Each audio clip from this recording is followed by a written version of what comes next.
Bends and wrangles within the Football Kenya Federation Migori branch office, the two rival factions have now resolved their differences and agreed to work together towards improving football in Migori County. Speaking after a meeting held at a hotel in Migori, the Executive Secretary Ochola Ochali, who had led the splinter group, together with FKF Migori branch chair Bernard Odongo, confirmed that the disputes have been settled amicably.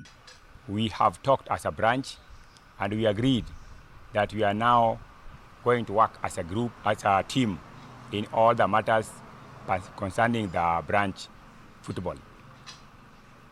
All those which had occurred, we had buried them.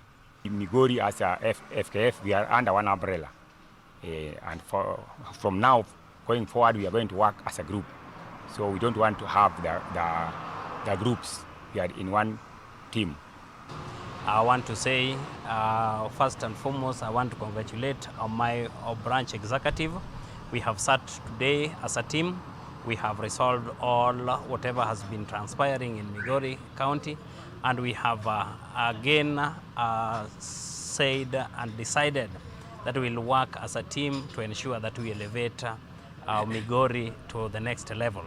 I want to urge all our supporters, all our clubs, that the calm has been restored.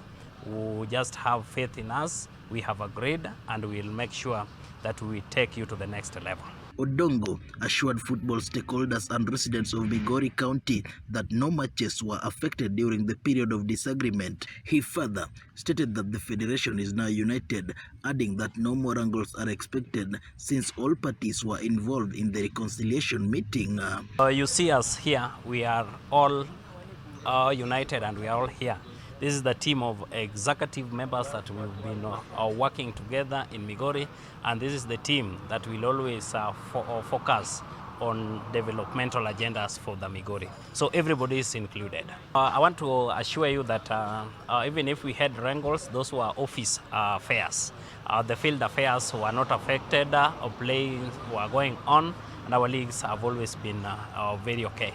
So there is no league that was affected with the difference that were in our office. The FKF Migori leadership also reaffirmed its support for the national FKF leadership under President Hussein Mohammed. Thank you.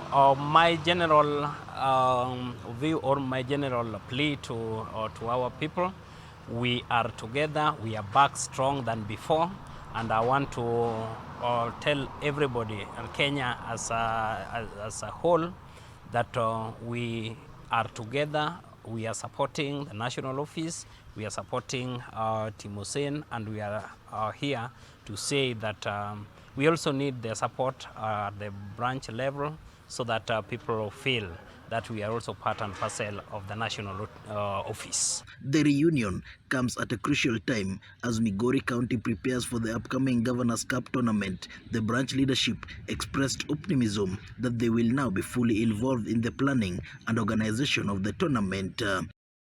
Initially, we had the first meeting that we conducted with the sports department of the Governor's Cup, which was to be played earlier last holiday, but it did not go through.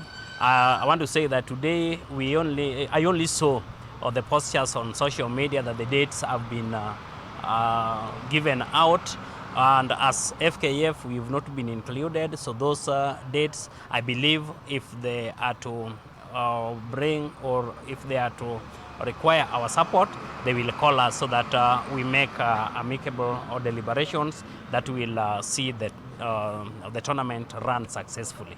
Lennox Odede reporting for Ndizi TV Africa from Migori County.